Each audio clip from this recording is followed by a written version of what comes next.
Hey guys, welcome to the review show. My name's Austin. Roofman stars Channing Tatum and Kristen Dunn. A charismatic criminal, while on the run from the police, hides in a hidden space of a toy store.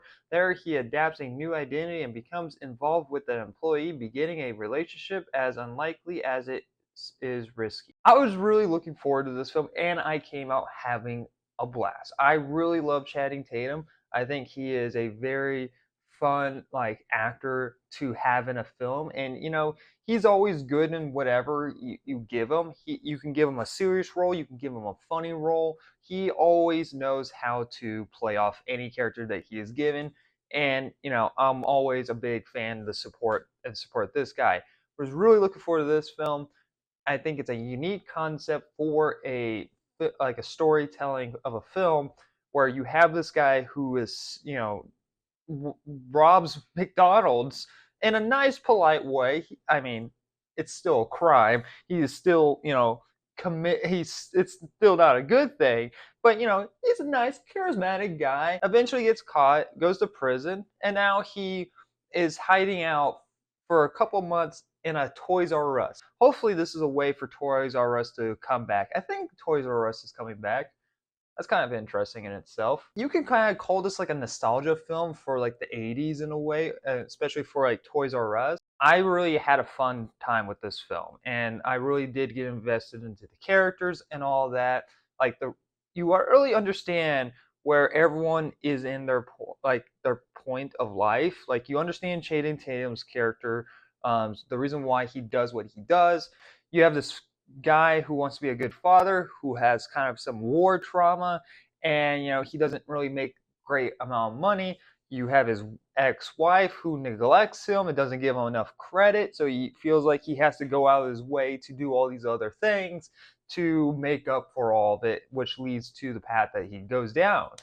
I thought that was very interesting and very compelling, and you really get to understand him really when he meets Kristen Dunn. You really actually get to see how of a nice guy he is. He just happens to not had a great life beforehand, and this is kind of like the life that he wished he had with someone that cared for him and respected for what he did.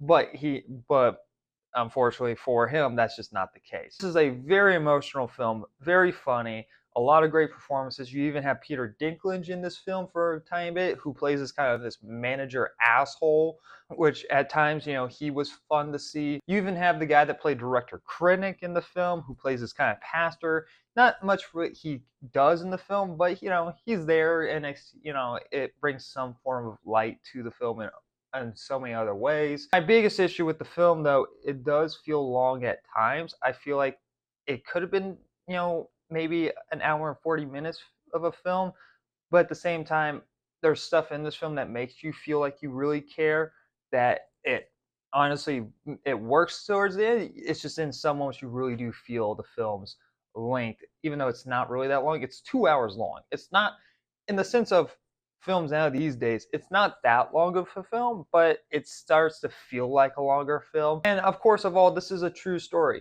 I'm kind of mixed feelings about it, of it being a true story and next it being fiction. On the one side, as like a storytelling, like for a movie, I didn't like it. It's a fiction story. It's a ton of fun. As a true story, I don't know why we're really telling a story about a guy who robs McDonald's and hid out in a Toys R Us, which is very weird. I think for a movie concept, that's like totally fun, but in the sense of reality, it's creepy, weird, especially with the overarching message of the film is owning up to your mistakes and trying to become a better person.